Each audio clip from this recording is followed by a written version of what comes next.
এবং আমি হাবিবুল্লাহ আপনাদেরকে সাহস দিয়ে যাচ্ছি, ভয় করার কোনো দরকার নেই, কারণ এদেশের সাথে আমরা গাদ্দারি করিনি। আমাকে ফাঁসির মঞ্চে উঠানো হচ্ছে, বলা হচ্ছে বলো তুমি তাকে মেরেছো কিনা। আমি সেদিন হাসতে হাসতে বলেছিলাম, হ্যাঁ, ইংরেজদের বিরুদ্ধে আমি যুদ্ধ করেছি এবং সেই বিদ্রোহতে আমি শামিল হয়েছি। আমার কাছে ডকুমেন্টস আছে। যখন আপনারা মুচলেখা দিয়ে দিয়ে আন্দামান থেকে বেরিয়ে আসছিলেন, তখন আমি আল্লামা ফজলে হক খায়রাবাদী জেলে বন্দী ছিলাম। আমি বলেছিলাম আমাকে পানি খেতে দাও। আমি কে হয়ে যাই? আমি কে? আমি কে শুনবে? আমি হচ্ছি আল্লামা ফজলে হক খায়রাবাদী। আমি যখন রাস্তা দিয়ে যেতাম তো আমাকে দেখার জন্য হিন্দু মুসলমান সবাই হাতিতে চেড়ে চড়ে উঠে চড়ে চড়ে আমাকে দেখার জন্য, আমার বক্তৃতা শোনার জন্য আসতো। না রে তাকবীর। সেদিন কি তুমি দেখোনি?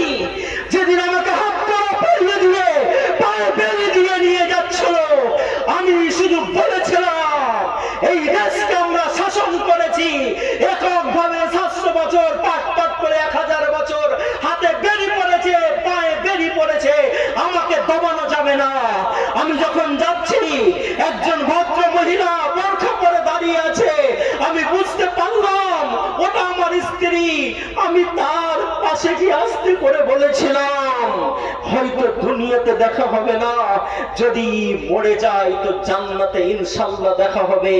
যারা নিজের অর্ধাঙ্গিনীকে এই কথা বলে ভারতকে স্বাধীনতা এনে দিতে পারে, তারা দেশের সঙ্গে গাদ্দারি করতে পারে? বলে আমি জেলের ভিতরে বন্দী আছি, আমি এত বড় একজন পাওয়ারফুল মানুষ। আমি বলেছিলাম আমাকে একটু পানি খেতে দাও, আমাকে গরম পানি দিয়েছো। আমি যখন পানিটা নিয়ে মুখে দিতে গেছি আমার মুখ পড়ে গেছে। তারপরে আমি বলেছিলাম 5 মিনিট দাঁড়ালে 10 মিনিট দাঁড়ালে পানিটা একটু ঠান্ডা হয়ে যেতে পারে, আমি খেয়ে নেব, কিন্তু ঠান্ডা হওয়ার অবকাশ তোমরা দাওনি। আমি বলেছিলাম আমাকে বড্ড খিদা পেয়েছে, আমাকে খাবার দাও। তখন তোমরা আমাকে বালি আটার সঙ্গে মিশিয়ে দিয়ে রুটি তৈরি করে খেতে দিয়েছিলে, আমাকে বিছানা পর্যন্ত দাওনি। স্যাঁতস্যাঁতে মাটির উপরে শুতে হতো, কাকড়া বিচ্ছাতে আর এমনি বিচ্ছাতে আমার পিঠগুলোকে কেটে কেটে পোকা করে দিয়েছিল। আমাকে শুধু বলা হয়েছিল তুমি একটা চিঠি লিখে দাও, চিঠি লিখে দিলে তোমাকে আজাদ করে দেওয়া হবে, মুক্তি দিয়ে দেওয়া হবে। আমি সেদিন আল্লামা ফজলে হক খায়রাবাদী বলেছিলাম আমাকে পানি খেতে দেবে না তো? না দাও। আমাকে রুটি খেতে দেবে না তো? না দাও। আমাকে ভালো জায়গায় ঘুমাতে দেবে না তো? না দাও। তারপরেও শুনে রাখো, আমি এদেশের সাথে গাদ্দারি করতে পারি না। নারে তাকবীর। তার উত্তরাধিকারীকে ৭৮ বছর স্বাধীনতার পর আছে যদি কেউ এসআইআরের নাম করে, কাগজ চাওয়ার নাম করে দেশ থেকে তাড়িয়ে দেওয়ার পরিকল্পনা করো, ইনশাআল্লাহ নমরুদের মতো তাকে মশা মাথায় ঢুকিয়ে জুতা পিটা খেতেই হবে। আমি হাবিবুল্লাহ বলে গেলাম। খেতে হবে না? হবে না? হবে না? হবে না? কি বলছেন? ভয় লাগছে মুসলমানকে? অনেক ইতিহাস আমাদের সামনে জানা আছে। তাদেরকে শান্তির কথা বলো। সাহাবীকে কিনে নিয়েছে মার্ডার করার জন্য, হত্যা করার জন্য। সাহাবীকে কিনে নিয়েছে আল্লাহর দুশমনেরা, মার্ডার করা হবে। সাহাবী কোনো কারণবশত একটা খুর চেয়ে নিলেন নিজেকে পরিষ্কার করার জন্য। ওই সময়তে একটা ছোট্ট বাচ্চা দুশমনদেরই খেলতে খেলতে ওই সাহাবীর কাছে চলে এসছে।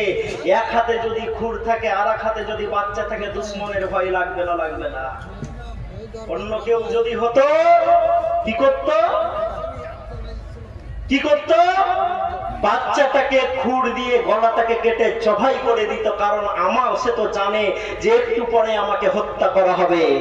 বাচ্চার মা যখন দেখেছে ওই মুসলিমের এক হাতে খুর আর এক হাতে আমার ছোট বাচ্চা, অস্থির হয়ে বলেছে কি হবে আমার বাচ্চাটার।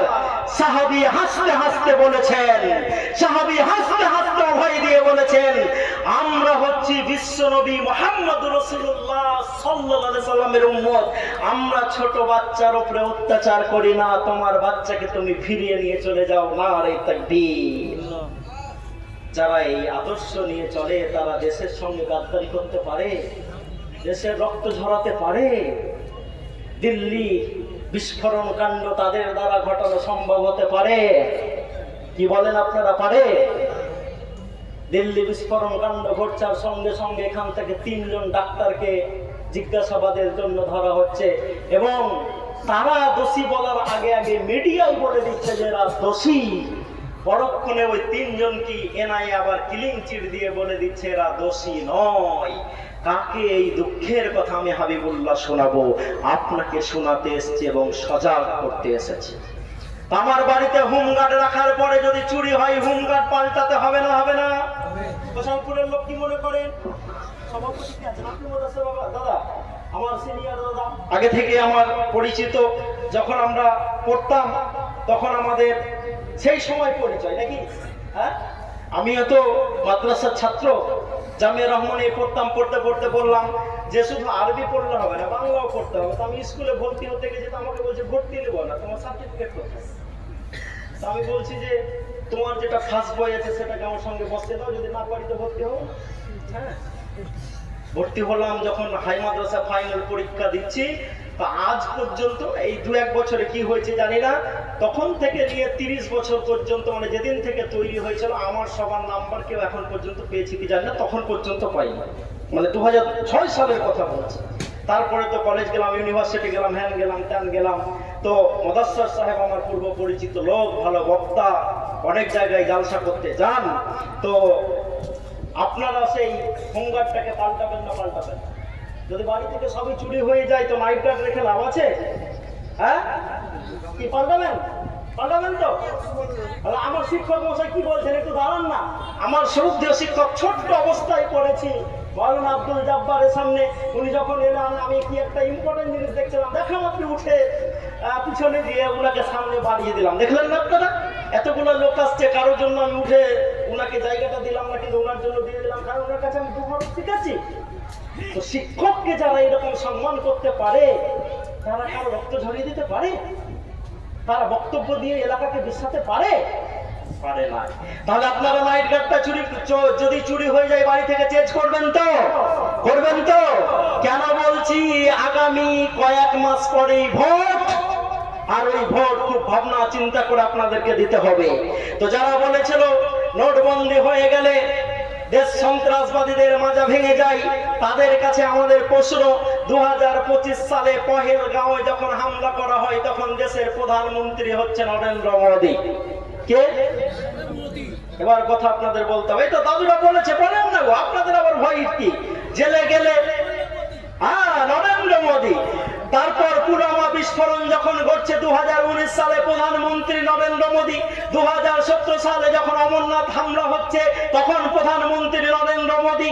2016 সালে যখন উড়ি হামলা হচ্ছে, 19 জন সেনা মারা যাচ্ছে, প্রধানমন্ত্রী নরেন্দ্র মোদী। যখন পাঠানকোটে হামলা হচ্ছে 2016 সালে, প্রধানমন্ত্রী নরেন্দ্র মোদী। যখন 2002 সালে অক্ষরধাম মন্দির হামলা হচ্ছে, প্রধানমন্ত্রী বাজপেয়ী। যখন 2001 সালে সংসদ হামলা হচ্ছে, প্রধানমন্ত্রী বাজপেয়ী। 2000 সালে পহেলগাম হামলা হচ্ছে, 30 জন মারা যাচ্ছে, প্রধানমন্ত্রী বাজপেয়ী। যখন 1999 সালে IC-814 বিমান অপহরণ করা হচ্ছে, প্রধানমন্ত্রী অটল বিহারী বাজপেয়ী। 1999 সালে কারগিল যুদ্ধ যখন হচ্ছে, প্রধানমন্ত্রী অটল বিহারী বাজপেয়ী। 1990 সালে কাশ্মীরি হিন্দুদের যখন নির্বাসন করা হচ্ছে, তখন সেখানে প্রধানমন্ত্রী PV সিং বিজেপি সমর্পিত। তাহলে যারা বলে যে দেশের আমরা সেবা করার জন্য দেশের প্রধানমন্ত্রী হয়েছি, তারা থাকতে থাকতে তো দেশকে সেবা দিতে পারেনি। পেরেছেন? পেরেছেন?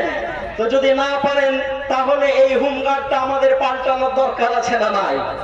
এবার কিন্তু আপনারা বলেছেন পাল্টানোর দরকার আছে না নাই? এই তো আলহামদুলিল্লাহ খোসালপুরের মানুষ বুঝেছে।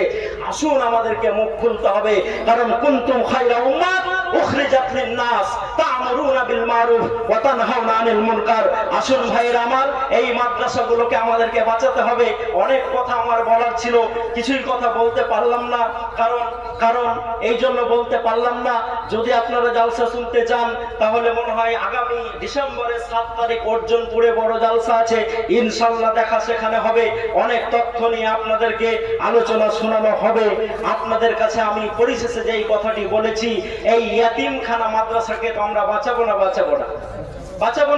না কেন? এটাও বলতে ভয় লাগছে, ভাববেন যে তাকে তো যাক, আলহামদুলিল্লাহ মাদ্রাসা বাঁচবে, এই মাদ্রাসাগুলোকে আমরা গড়বো। এবং আমি বাবরি মসজিদ নিয়ে বারবার যে কথাটি বলছি,